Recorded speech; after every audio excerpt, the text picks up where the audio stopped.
Here's a typical story. Bob finished his presentation. The prospect was broadly smiling.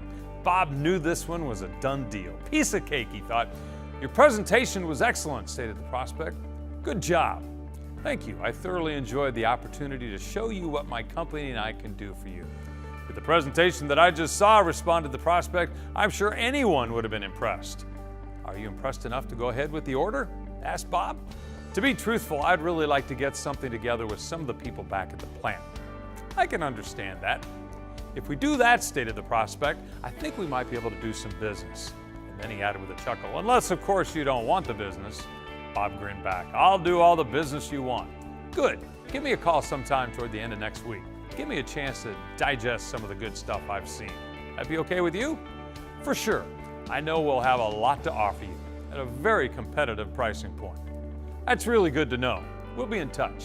With a wave, the prospect left the office. Bob sat down at his desk and filled out the prospect contact sheet, and where it asked whether the sale would close this month, Bob carefully wrote in, "Definitely yes." 3 months later, Bob changed the information in the box to "competitor sold." Problem with that dialogue is that neither person had any real idea what the other one was talking about. They were both just filling up time with meaningless phrases that sound like there's substance, but don't have it. It's called mutual mystification, and it usually passes for progress with a prospect.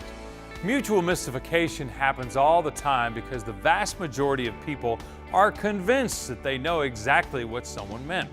For example, in our story, the prospect stated, "Your presentation was excellent." But what exactly does that mean? Does it mean that Bob has an eloquent speaking voice, that the slides were colorful and well laid out, the printed material was readable? This statement is absolutely meaningless unless you take one simple extra step. Say, "Thank you," and by excellent you mean? The prospect now is forced to eliminate the mystery and define what was meant by excellent. Prospects and salespeople are usually comfortable with mutual mystification because prospects never have to commit to anything, and salespeople get to assume anything they want. Most sales calls consist entirely of mutual mystification, and the end result is that both parties come to the end of the meeting with no commitments to do anything.